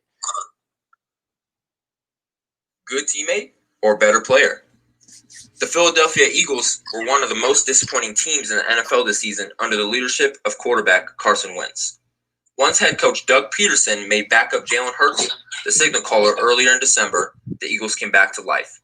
Prior to Sunday's game against the Arizona Cardinals, Philadelphia's GM reported Wentz isn't interested in being the backup quarterback and would want to leave Philadelphia if he is behind Jalen Hurts on the depth chart for the foreseeable future. In a recent episode of Tiki and Tyranny, Tiki Barber weighed in on the situation, claiming that Wentz wanting out of Philadelphia shows that he is being perhaps one of the worst teammates he could possibly be. This is what Tiki Barber had to say. And before everyone starts judging, I didn't feel like reading that shit live, so I went ahead and pre-recorded it. Fucking judge me. Try me. But this is what Tiki Barber had to say on the situation, man. Carson Wentz is being perhaps the worst teammate that you could possibly be ever. Now, here's the problem. There's a narrative around Carson Wentz that as good as he is or potentially could be, he's just never been able to be the man. The championship was won by Nick Foles, who they love, and Doug Peterson had a good relationship with him. Foles ran the offense more efficiently than Wentz did, but coming back, you get rid of Foles, so there's no quarterback controversy, and it's Wentz's team. Wentz certainly didn't have the most impressive season prior to being regulated to the bench. In 12 games, the former number 2 pick completed 57.4% of his passes for 2,620 yards to go along with 16 touchdowns and a career-high 15 interceptions. It marked just the second time in his professional career that Wentz tossed double-digit interceptions. Wentz threw 14 picks in 16 games as a rookie in 2016. One more thing. Just hours after the report of Wentz wanting out of Philly surfaced, Hurts turned in a spectacular performance in a 33-26 loss to the Cardinals. The 2020 second-round pick threw for 338 yards and 3 touchdowns while also rushing for 63 yards and another score. Since taking over for Wentz in the second half of the team's December 6th game against the Green Bay Packers, Hurts, who was a star at Oklahoma, has been sensational. In his first 2 NFL starts, Hurts has completed 55.4% of his passes for 505 yards and 4 touchdowns. In addition, Hurts has rushed for 169 yards and a touchdown while giving the Eagles a dynamic playmaker at the quarterback position. The Eagles are definitely going to have a huge decision on their hands when the offseason rolls around, especially if Hurts keeps playing it at an extremely high level. So my question to you boys, we'll start with you, Jello. Couple questions, actually. If you were Doug Peterson, are you going at this point Hurts or Carson Wentz? And second question is, do you think he's being a shit teammate, or do you just think he is a better player to where he knows that he could be starting somewhere else? What do you think on those? I mean, you have to go with Hurts. What has Hurts done to not get the starting job at that point? Lose. He looked great. Yeah, you catch a loss, but that's your defense at that point, giving up that 7 point. It was 33-26. It wasn't like he came out threw 100 yards. He threw more yards than just about every other top-notch quarterback out there. Plus, he got the scores that were needed as well in there. He made other positions unneeded, especially in that run game. Like I said, he's a Lamar type of running quarterback who can throw the damn ball. There's a reason he played at Alabama and Oklahoma. So you got to go with him. Look at Wentz. Not only, and the thing is, Hurts can get out of the pocket and get away from those quarterback hits. So Wentz got sacked a lot, threw a lot of picks, made a lot of mistakes, lost a lot of games. You're out. And yeah, he's being a bad teammate. He's being a bitch. A highly paid bitch right now, honestly. A highly paid bitch. Exactly. That's exactly what he is. He can go start for the Jets all he wants. He doesn't have that winning mentality right now. He always thinks he's better than someone, but everyone else has done the work to get him where they need to. So Hurts is the guy. There's no doubt. I feel it. Keep Matt Barkley as your backup quarterback at that point. Get Wentz out of there. It'd save you a lot of money, so shit. I like it a lot. Tony, same questions to you. Do you think Carson Wentz is being a bitch, or do you think he's being a good teammate? And at this point, would you pick Carson Wentz or Jalen Hurts? Hurts is my boy. I'm picking Hurts 10 out of 10 times. Not even 9 out of 10. 10 out of 10. He's been playing great. I think he's going to keep playing great. Carson Wentz is a big old bitch. Damn. I can honestly agree with you guys. I like Jalen Hurts in this situation. He's been bringing more spark to that offense. They've obviously been playing better with him. And I do completely agree with you guys and what Tiki Barber said. He's going to ruin the dynamic in this whole organization being a player like that. I haven't seen a player like that in a while. And yes, players in this generation are a little more pampered than players in other generations. But still, in today's age, I haven't seen a player literally come out and say, especially at Carson Wentz's caliber, getting paid as much money as he has, to come out and say, I don't want to be here if I'm the backup. Like, bro, I've seen players better than you be a fucking team player and sit their ass down. You know what I mean? Like Cam Newton, I'm not going to say he's a better player than Carson Wentz, but I'm saying he's a better player than Carson Wentz overall. He sat his ass for a whole year last year, and this year is getting paid, what, like 1.5 mil? He's getting paid poop, and he's better than you, Carson. So my thing is Carson, pipe down. I don't like the way you're acting. I don't think any team in the NFL is impressed. They see that from the Eagles. It's definitely not something that other teams want bringing into the locker room. It's shown in the past that other teams They don't want that, man. You seen how long it took to get Des Bryant in the locker room. One bypass is Kareem Hunt. They just wanted him because of his talent. But there's a lot of players that their attitudes and the way they talk and the things they do off the field, man, it's going to get them hurt and it's going to get them a lot of money taken away from them. So I don't like it at all, man. I think Carson Wentz needs to man up, grow some nuts, and sit his ass on the bench like a real teammate would, especially getting paid that much money. Why? Like, what's the problem? You're literally getting paid to sit down. Like, just calm down, man. But I definitely don't like it at all. But we'll get into the next one, man. Throw some dollar bills Roger Goodell's way. And this is about Dwayne Haskins, ladies and gentlemen. Throw some dollars Roger Goodell's way.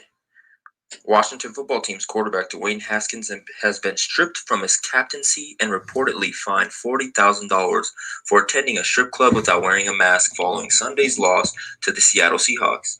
Alex Smith will get the start against the Carolina Panthers in Week 16, Coach Ron Rivera said Wednesday, but if he can't play due to the calf injury, Haskins will get the nod.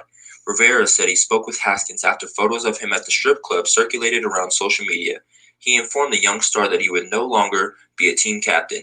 Teammates voted the second-year leader a captain during training camp. Haskins apologized for the actions on Tuesday and took full accountability for putting the team at risk.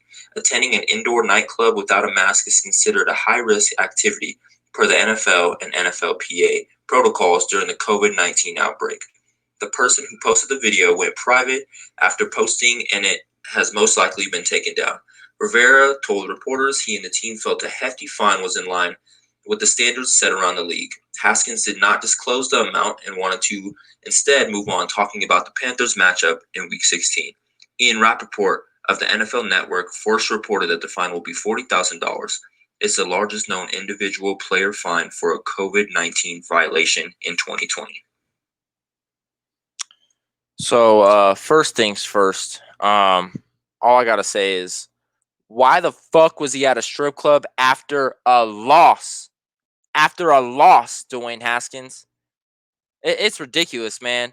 My thing is also, you're going to a strip club without a mask, knowing you're going to put your team at risk, all kinds of stuff, and you know people have phones. There's been phones where people get caught cheating. People get caught doing everything with phones nowadays. It's 2020, man. So I just look at it like it was a dumb move by him. It was definitely a young move. Lost his captain patch, lost his starting spot. Was it worth it? Were them bitches worth it? So my question to you guys is, what the fuck is going on in his head and to you guys? What do you guys think he's thinking? What's going on? Do you guys think that's his real personality, or do you think he was just letting loose? Like, what's going on? I mean, we have to look at it this way. He's still young. At his age, we were friends. I mean, there's no lie there. We're just going to throw that out there. He's a young dude. He's got a lot of money. So he lost, so that's what he thought was going to make him feel better, and obviously it made him feel worse. So he's young. People make mistakes, especially at that age. So I don't think it's a big deal. Too many people make it a big deal. Too many Karens out there. Oh, you shouldn't be looking at titties like that. Fuck, he's like, what, 22, making millions of dollars? Shit, once. I get he broke the protocol. That's not good whatsoever, but I don't think it's a big deal if he was at a strip club. I feel it, Jalen. Yeah, damn, $40,000. Yeah, $40,000 for going to a strip club without a mask, man, in a quarantine. It's crazy. Tony, how you feeling on this whole thing? I completely disagree, Jello. We're in the middle of a pandemic. We're in the middle of a worldwide virus outbreak. You can't be going to a strip club, one of the nastiest, probably dirtiest places you can go. And we, like you said, we know that from experience. We've been to one. But we're not planning on going to one in the middle of a pandemic and not wear our masks and do all the things that we're not supposed to do. Like, he literally checked off everything that he's not supposed to do. I think 40,000 is a little low. Honest to God. I think he should have been fined upwards of 70,000. Whoo-wee! Yeah. Yes, sir! Yeah. I think that motherfucker, I think they should have broke his bank for that. Broke if you his want to go out, motherfucking if you ass. want to party because you got all this money, opt out. Do not play in the NFL season. Especially as a Opt out. starter and a captain. Like, it's stupid.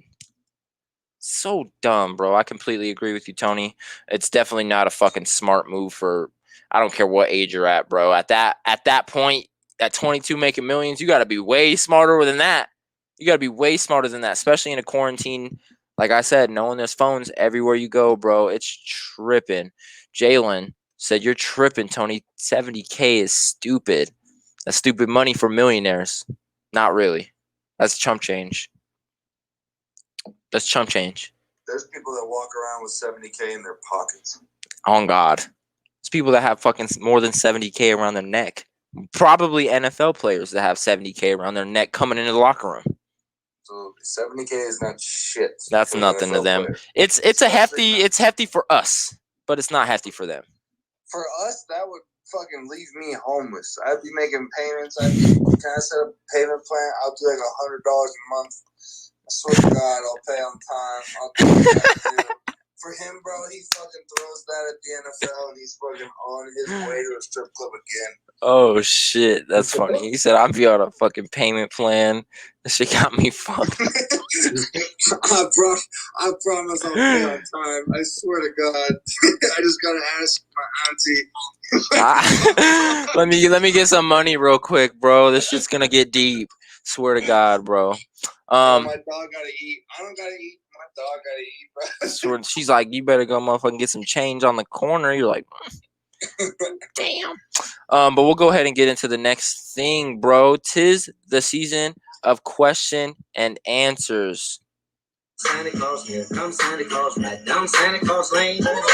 Vixen and Vixen and all his reindeers pulling on the rein. Bells are ringing, children singing, all is merry and bright. So hang your stockings and sing your prayers, 'cause Santa Claus comes tonight. Bet. So I just got a couple questions for you guys. I just want some quick answers, maybe some long answers if it comes out to it. But shit. Jello, we'll start with you. I got 6 questions for you. I want to hear your answers, and then I'm going to come to Tony. Got 6 questions for you, and then I'm going to answer them as well, bud. So, Jello, these are some deep questions. These are some good questions. Get technical, get quick. I don't care how you do it, man. First question. What NBA Christmas game are you most excited for, and why? So the Christmas game, I'm gonna get back to that. You already know, Jello. Stop playing with these people. I follow the games after they're already done. I think I'm gonna go to the Saints game at that point. Basketball I already know, but I follow that. So I mean, I'm gonna go Saints on this one. I want to see Drew Brees' return and him just have that blow-up game. I mean, this could be a good game. This could be a huge offensive game at that point. Ball just flying down the field both ways. Those are always good games to watch, especially when my team's not involved. So I like it. I like the answer. Question number 2. What would be your ideal Super Bowl matchup, seeing how teams have played through Week 15? my ideal one, honestly, it's going to sound a little weird at this point, but Bills and Bears. And let me explain why real quick. This is the thing. I like what Josh Allen is doing. And the way the defense has picked it up, they could beat the Chiefs at that point. And I'm pretty sure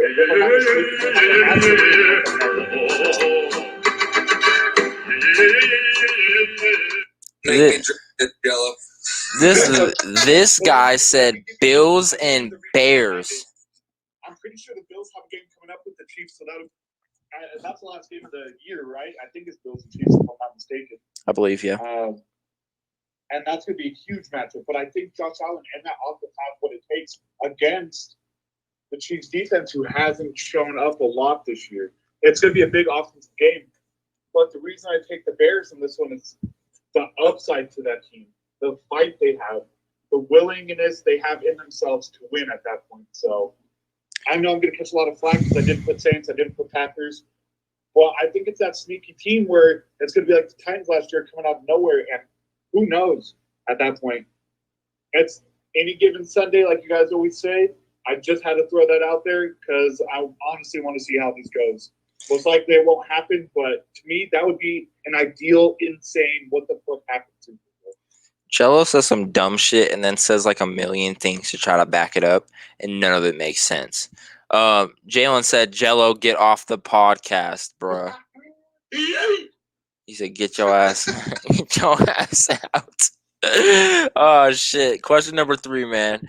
What NBA player has the most to gain or lose this year? So again, lose. This is, I mean, you can go a million different ways with it. Who'd you say? No, I haven't said anybody. think But I it's think just wait. I'm gonna go James Harden on this one. This is a huge one if he wants out of Houston. What he just got docked for already for the season. His team's game is now gone. So he has the most to gain and the most to lose this year. He has the most to gain in getting to a team like the Nets, like he wanted to a winning team. But he has the most to lose by his attitude making teams not want him at that point. And if he doesn't, I feel like he could pull a Le'Veon Bell and just sit this year out. Who knows? Harden could be that dude who does it. So if no team wants him, so I'm pretty sure the Nets already pulled their trade offers. So I think that's a big one overall. Westbrook already got in with the Wizards. He has nothing to worry about there. So I think Harden's the one. He's got that target on him now. So he did it to himself. It'll be deep, bro, for sure. Question number 4. What NFL player on IR hurt the team most by being on injured reserve or not playing? Christian McCaffrey. It's easy as that. He is that team. It really doesn't matter who you have a quarterback at that point. He is that team. I mean, he makes the quarterbacks better by being able to catch those passes and get down the field. He makes his offensive line look better by being able to run the way he does. The man is a killer. There's a reason he got the contract he did at that point. So he hurt them the most. I think you could flip their record if Christian McCaffrey was playing right now. Jalen said the perfect answer. Jalen said Dak. I fuck with that answer. Question number 5. What NBA sleeper player will make a huge positive impact on their team in this upcoming NBA season? He already tonight, Mr. Michael Porter Jr. People be sleeping on him. Look, did in the bubble, and he did that tonight. Our second leading scorer tonight. I think he dropped like 24, 26 points, something like that. Man is a killer. He's a 6'10" small, and he picked it up tonight. A couple fouls, but outside of that, he put defenses on skates. He drew down on it. He's going to be doing it all year. Yeah, definitely. I for sure feel that he's cold. Question number 6 and the final question of the night. On your own personal favorite NFL team, meaning Denver or the Nuggets, what's one move you believe they should make this offseason? So are we going Denver or Nuggets? Yeah, you can go either. Oh, man, that's a tough one. But if I were to say, oh, shit. I think it'd be Denver going for Julio. I think we need that veteran in a wide receiver, maybe not even playing fully, but a veteran to help with the younger receivers. I know Atlanta wants out with him. I think we can get him for cheap. I like it. I gave to the end of his career. He's been in the league for 10 years. But I like that pick. If we can have Vaughn on one side of the ball and someone like Julio on the other, I think that'd be a game changer overall, especially with the talent we have here. It'd be a big deal for sure, for sure. Tony, gonna swing this one to you in some 'tis the season of question and answers, brother. Down Santa Claus Lane, Seaman Dixon and all his reindeers pulling on the reins. Bet. Let's get right into it. Question number 1, and you've had a kind of a round to think about it, so let's see what you got to say. Before Jalen said no. I don't know what no's he's talking about, but hey, we'll see. Question number 1, Tony Cave. What NBA Christmas game are you most excited to watch and why? NBA? Yep. Or NFL. Nuggets. Don't they versus the Clippers? Yeah. NBA Western Conference Western Conference Finals Western Conference Finals rematch. Yep. Woo, it'll be close, bro. Is that why you're excited to watch it? Just because it's the rematch? Yeah. It'll be good for sure. Question number 2. What would be your ideal Super Bowl matchup, seeing how teams have played through Week 15? Saints. And are you looking for a why? no, Saints and who else? Chiefs. Oh, did you?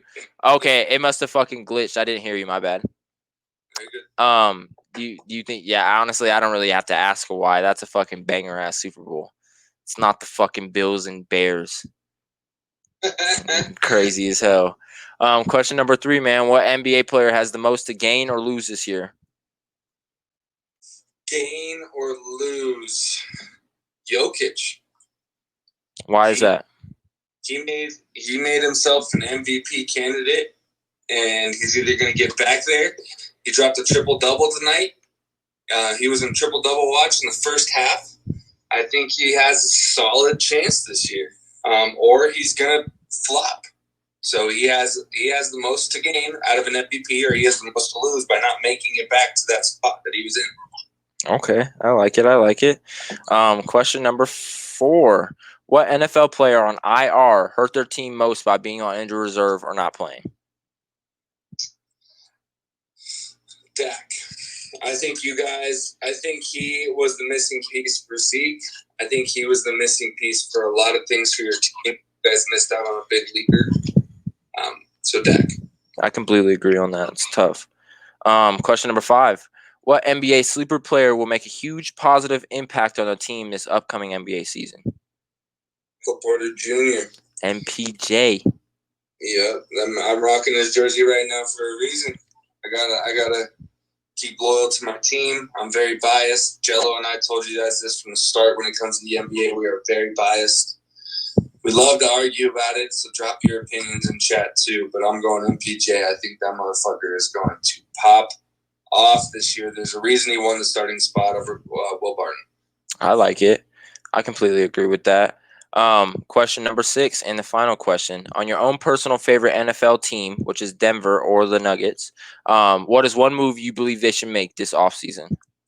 Fire John Elway. Wow, really? Fire John Elway. Holy shit. Fire John Elway. That's like firing Jerry Jones. Yeah. Damn. And Jalen said Nuggets are ass. Bro, your team is the Thunder. You guys didn't even get a chance to come to the bubble. They didn't even invite y'all to watch. The Thunder were in the bubble. He said, no, I'm just playing. All right. That's tough as hell. All right, man. We'll go into mine. Question number 1. What NBA Christmas game am I most excited to see and why? I'm going to be biased as well. Definitely Nets and Celtics. Kyrie coming back to the goddamn Boston Celtics arena, bro. It should be great. He was carrying Sage around last time. I think we're going to smack his ass again. Let's see what can happen. They've been playing good. Jalen said Lakers all day, so you're a bandwagon. I'm not even gonna put that on the screen. I'm not, no. But definitely Nets and Boston Celtics. Question number 2. What would be my ideal Super Bowl matchup, seeing how teams have played through week 15? I'm going to go ahead and agree with Tony on this one. Definitely Chiefs and Saints. If with a little bit banged up Drew Brees and a little bit banged up Pat Mahomes, it's a 3-point game. Both defenses are pretty good. They all have weapons on both sides. I think it would be a crazy game to watch on Super Bowl Sunday. I think there'd be a lot of fans, a lot of viewers tuned in, a lot of good Doritos commercials. Shout out to Dorito. And I think it'd be deep. Yeah, go ahead. I'm looking for an onside kick at half by the Saints like they did in the last one. Yeah, surprise one. Yes, sir. Dude, he's the kind of coach to do that shit. He's definitely the kind of coach to do that shit. Question number 3, what NBA player has the most to gain or lose this year? Going back to the Nets, man, I think it's definitely Kyrie Irving. The way stuff has been going for him the past 3 to 4 years has just not been good for him. I think this is the year where he needs to prove himself with his play, with his attitude, with all the above. I think it'll be a great season to watch him either grow or fall. He's easily the best ball handler in my opinion. So it's either going to be we get the ball handler back that we know in Kyrie, or we lose one of the greats for good. But for my sake, man, I hope he gets himself back and gets to the old Kyrie and does his damn thing. I hope he stays healthy. But it'll be interesting to watch. Question number 4, what NFL player on IR hurt their team most by not playing? Definitely Dak Prescott. It is a close debate with Nick Bosa, though. to be honest. That defense is crazy in San Fran without him. So imagine them with at least their power edge rusher. I think it'd be a little bit different story for the San Francisco 49ers. But hey, I definitely think it's Dak Prescott. Like Tony said, he's the missing key to our team, to Zeke. He's the missing key to everything in Dallas. That's why I hope Jerry Jones doesn't do anything with him. It'll be interesting to see what he does, though. Question number 5. What NBA sleeper player will make a huge positive impact on their team in this upcoming NBA season? This one's tough for me because I don't know too much about NBA or too much about the NBA players. And he's not necessarily a sleeper, but I'm going to go ahead and go rookie. Definitely LaMelo Ball. I think he's a player that everyone thinks they can kind of come in the game and kind of run over because of his size and because of maybe his last name and what he goes to and stuff like that. But I just don't see it in him. He's not like Lonzo or LeVar or Jello or stuff like that. He's just not the type to have that kind of put your tail between your legs and curl up. He's the type to bark back. He's a dog for sure. I think he's going to come out there and definitely prove himself. And I think he'll actually maybe put that Charlotte team in maybe the run to get into a playoff spot and see what they can do. So it'll be interesting to see. He definitely has some teammates that he can work with, but if they can get one more, I think it'll be a great team. Question number 6. On our own personal favorite NFL team, meaning the Celtics or the Cowboys, what's one move I believe that they should make this offseason? I think we need a veteran player on our defense in Dallas that can still actually play, because there's a bunch of veteran players that come out and they're really out on the field more as a coach. But I definitely don't think I definitely don't think that we need a player that's just going to come out there and coach. I think we need a player that's smart, has football IQ, and that's going to come out there and lay hits, play coverage, do whatever they need to do. Preferably a DB, just because I feel like that's where our weakest spot is. But I definitely think we need a veteran player that can still play on our defense. Honestly, maybe like a Von Miller. I think maybe, I don't know if he's a free agent or anything, but if there was a chance for anybody, I would love to see Von Miller in a Cowboys uniform. I could definitely see it too, and I know you guys could too. I mean, it's from Texas. I know you guys could see that shit. But yeah, that was the last question of the night. You guys got anything to say about anybody's answers? Oh, I just want to point some out. So, is Jalen actually a Thunder fan? He is, I guess. I guess he's a Lakers fan. I guess he's riding the bandwagon. So, whatever. So, never mind. We'll leave that. We'll leave it. Dead ass. But we're gonna get right into Rick T's news. NBA news, boys. Let's get it.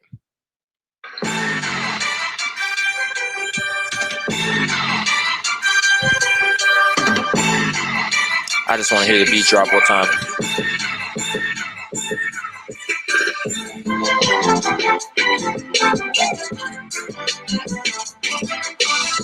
Take it away, Jello. Go ahead. So, first big one coming up. This is a good question we talked about already, but I think this needs to be talked about. With KD and Kyrie both back in the line, do you think they're not a contender, especially the way they played last night against the Warriors?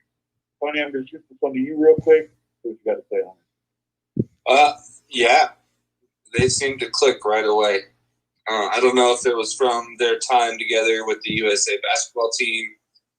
I don't know where it came from, but they seemed on point. Kyrie didn't play lights out, but he didn't play horrible. KD from the start, which is buckets. How are you feeling about this? I know you're not big into basketball, but I got to bring this up because this could be the Celtics matchup later down the road. Well, that's exactly what I'm saying. It has nothing to do with me not being into basketball. This has everything to do with me being a Celtics fan. I don't fucking like Brooklyn. I don't like that they got KD, and I don't like that they got Kyrie. And I don't like it because I love it. You know what I mean? It's more of I don't like it because I'm scared of it. I'm intimidated by it, and especially seeing the way they played against the Warriors the other night. It's the truth. It's not hype like Tom Brady of the Bucks. This is something serious in Brooklyn.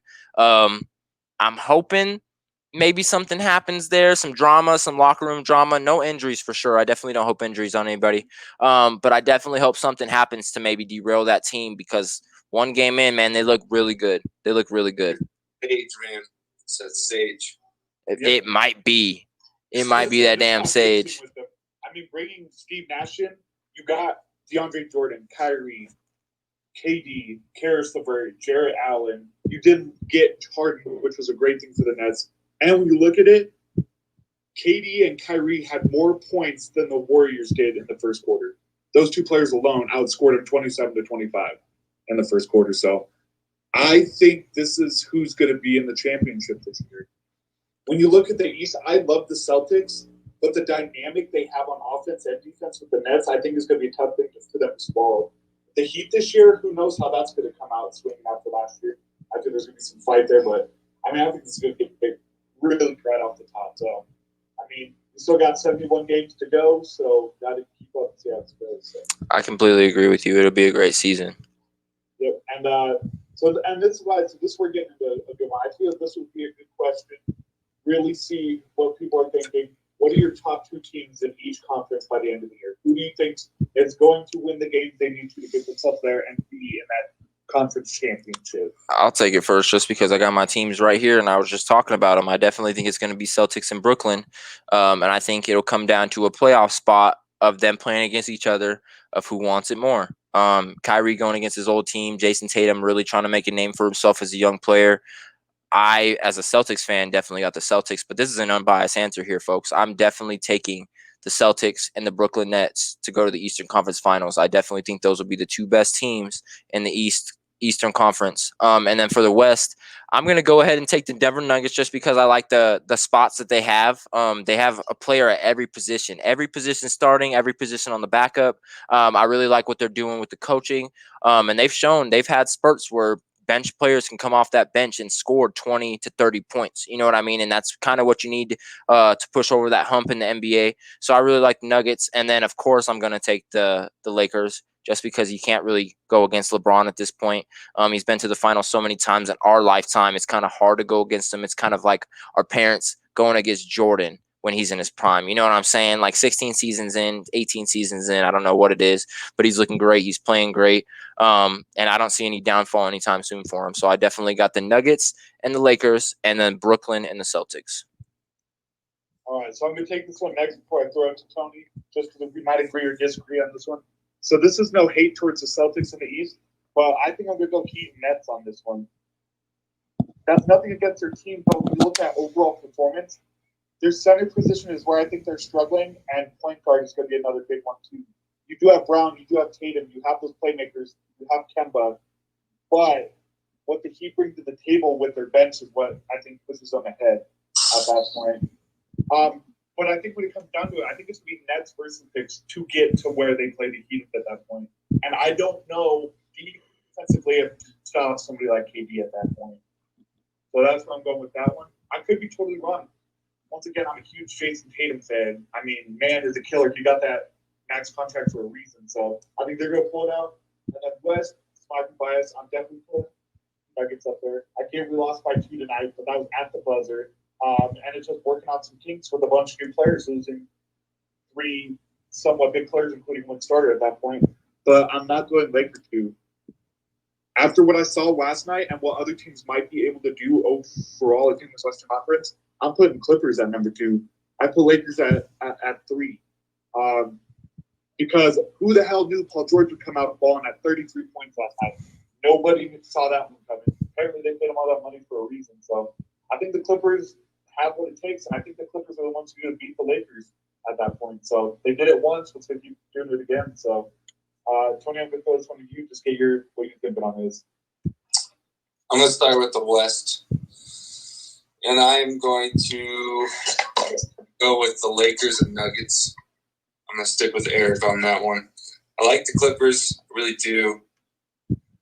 But I just don't think the Lakers are in full swing yet. LeBron was planning on sitting this first month out. And he got told pretty recently that he's not allowed to do that anymore. So he had to come back in. I just don't think they were quite ready to play again towards midseason, I think are going to be a big shift from the Clippers and the Lakers. I think the Clippers are going to fall below the Nuggets. Going to the East, and I've done a lot of thinking about this. This is going to shock both of you. The second team. First team, obviously the Nets. Obviously the Brooklyn Nets. My second, I'm going with Milwaukee. I knew it. Giannis Antetokounmpo got paid some fucking money. Some money, guys. And so I think that he's going to either go out there and earn that bag, or maybe he's not the guy in Milwaukee. So he's coming out with a vengeance. And we're talking about a defensive player of the year and an MVP, right? Yeah. We're talking about a guy that's won both those awards very early in his career. Yeah, his brother won a championship before him. That's kind of funny, to be honest with you, because his brother plays for the Lakers. But I don't know. I think they got what it takes in the East. I think they can take down the Heat. I think they can take down the Celtics. Definitely can take down the Sixers. I don't even want to talk about that. Joel Embiid is bottom 5 fucking centers in the league. I agree. Yeah. So those are my teams. I got Lakers, Nuggets, and then I got Nets and Milwaukee Bucks. Like it. All right. And we've got one more question just to finish this up real quick. What's your biggest bold take you think is going to come this NBA season? What team do you think is absolute blow it and amaze everybody with just how bad they are this year? Tony, I'll go to you on this one. Give Eric some time to think about it. Facts. So you want the negative side of it? Like you want a team that's going to be so bad? So a team that is so hyped up to where they're supposed to do so good that is absolutely just going to blow it this year. Oh. Like kind of what we've seen out of a few teams in the few years. Let's take the Lakers 2 years ago. Such a hype team finished 10th in the West. Nobody saw it coming, kind of thing. I got one, but I'll let Tony answer first.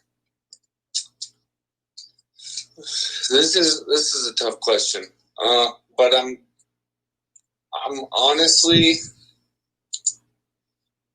it's no. You know what? Fuck it. These are our rivals. I'm gonna stick with it. I say the Utah Jazz. I say the Utah Jazz do not perform as well as they did last year. I like it. I can see it too. No way, go Bears were $203 million at that point. No.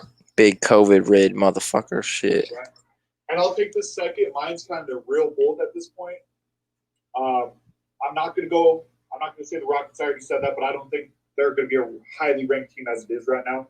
But I'm going to kind of disagree with what Tony just said. I'm going to go Bucks on this one. I like Giannis as a player, but the thing is, he's not a multi-dimensional player. This is I feel what's going to happen to Giannis. Hell yeah. What happened to Lamar this year. Hell yeah. It's easy to figure out. I get you're that big dude, but all you have to do is work your feet around enough till you get some fouls on him, get him fouled out, keep the points down, make him shoot the ball. He can shoot, but he's not as consistent. And What do you mean by dimensional? Do you mean both sides of the court? No, not both sides of the court, but what he does on offense. For the most part, he's going to run to the rim and just try to throw it on your face all game. And you can't stop it.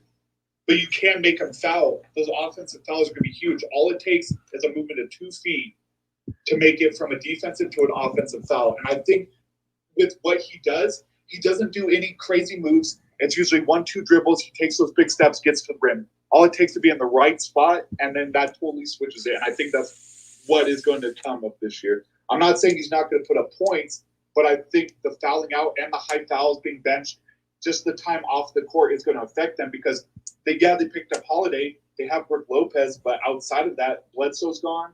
They moved some players around. They didn't get Bogdanovich like they wanted.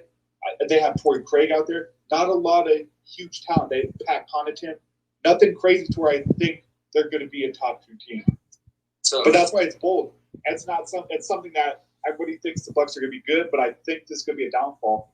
The Lakers 2 years ago were supposed to be the number 1 team, and we saw that way. And I think this is what could happen with the Bucks this year, just with the talent that's coming up too. So, just my opinion, though, at that point. So.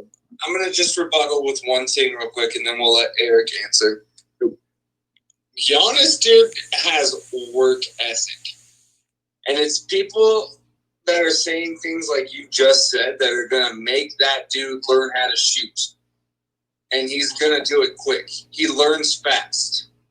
Okay? That man is an animal. He is an athlete. He is fucking gigantic. So if that man learns how to shoot, the NBA has a problem on their hand. An absolute problem. And honest to God, I'm pretty sure I saw a video of him talking about how that's a focus point of his offseason this year that he just had. Not this coming offseason, right. Offseason that just happened. Yeah. He's been working on that jump shot. And if you give a 7-footer a jump shot, and he's athletic, and he dunks on people nonstop, and he plays outstanding defense 24/7, man's a beast. So we're at a crossway here that only Giannis's play could tell us what's going to happen. Exactly, and that's why we'll have to wait for this year. Because, I mean, he did shoot last year, but the thing is, I guess the way the NBA develops is a huge thing. Where if you're center and you're not shooting right now, I'm pretty sure he plays power forward. It's still the same thing at that point. He's a guy who can play those two positions and move around. But every other big guy out there basically is so consistent at that. So I'm not saying he might not be able to catch up, but I think everybody be so far outside of there where if they're guarding him on the outside like that, where people still leave Jokic open from the three, it happened tonight all game, where Giannis, they leave him open and he's still that iffy. So he might have worked on it. We'll have to wait and see. That's why I just kind of threw it out there. In my opinion, I think that's where it's going to end up. But I like what you're saying there. Yeah, I get that. I just don't think you win an MVP and you're not an above-average shooter. He's a great defensive player. He's a great defensive player. Yeah, but that gets you Defensive Player of the Year. MVP is all around. They look at every single stat. And when you looked at every single stat that year, Giannis definitely took the cake. So I'm going to go ahead and take this. I kind of agree with Jello in a lot of what he said in that sense, Tony. I think you need to slow your roll on this Giannis train, man. I think everyone's looking at something and they're just looking right through him. You know what I mean? I don't think they're actually looking at him. I agree with Jello. Like Lamar, he's been an MVP, but he's one-dimensional. People are going to figure that out, and they're going to learn how to stop it. That's like saying when Lamar learns how to pass, this league is going to be fucked. He still hasn't learned how to pass, and he's still been figured out. So when, we'll see. But my team that I think is just way overhyped that I don't think will be anything, I was bouncing back and forth. But I think one of the teams I was thinking isn't really that hyped up. So I'm going to go with the overhyped team, the Miami Heat. I don't think the Miami Heat are really going to be the same team that they were last year. And to be honest, I personally, and this might just be me being a hater in the East as a Celtics fan and stuff like that, but I think they squeaked their way in and kind of had like an Eagles playoff run. Like they dead ass were just like the underdogs and people didn't really believe in them and they just kept winning and playing better and better. And Jimmy Butler came out of nowhere and just started fucking hitting everything and scoring 37 a night. And it was crazy, bro. You know what I mean? So in my personal opinion, I just don't think they'll do that 2 years in a row. I don't think they have the endurance to do it, to be honest, especially with the East being a little tougher. I don't know if they have the players, and I guess this can go for the same for the Celtics, but I just think we have a little bit more fight than they do. But we'll see, man. The NBA season has started, but I got the Miami Heat for sure. All right. So I think that finishes up that NBA segment there. But thank you, I like Joe. the answers. I dig it. NBA season's gonna be crazy. We only lost 10 games this year, so yeah, it's about to be hype all year. It's going to be a long year of the Rick T podcast, the NBA. NFL is coming down to an end. College football playoffs are coming down. We about to get into some golf. I'm fucking with you. If we're talking about golf real quick, I'll just go to Tiger Woods' son is cold. He's cold. Tiger Woods' son is like 12, and he's hard as fuck. I was like, holy shit. He's a millionaire. The son is about to be a millionaire. Like, shit, for real. I had to bring that up. That shit was crazy. No, I feel it. But I do want to go ahead and bring up what we were talking about last week in the Alexander's Angels charity, man. Here at the Rick T podcast, we choose Alexander's Angels. Alexander's Angels is our organization that helps raise awareness and acceptance with people with Down syndrome. Again, we here at the Rick T podcast are 100% with and fully support Alexander's Angels. So definitely go ahead and donate to this charity. We will be posting a link and stuff on Saturday's podcast to show you guys where to go. We'll be showing you guys that we donated, and we will be posting a couple cool more things about Alexander's Angels for sure. You guys got anything to say about that? I just we want that podcast just for the charity. We want that podcast popping. We want a lot of people in here, so we're gonna start sending out some shit slowly but surely, and we want those being shared left and right. We want to raise some money for this. I don't care if we have 100 viewers that week and then 5 the next. I don't really care. Yeah, definitely blow it up on Saturday, bro. Saturday, 9:30 p.m. Rick T podcast. Definitely tune in. We appreciate it. Definitely donate to Alexander's Angels Band. Jello, you got anything on that? Yep, so just let me know, I'm waiting to hear back from Esther at that point with Christmas being so soon and whatnot. Busy with that. So I'll keep you guys updated on what she says. But she's one of the sweetest ladies you'll ever meet in your life. Very, very awesome lady. Like I said, I've done work with her before. This is a great charity. A lot of things for a lot of amazing people out there. Just goes to show how amazing these people are. And this isn't a disability to them.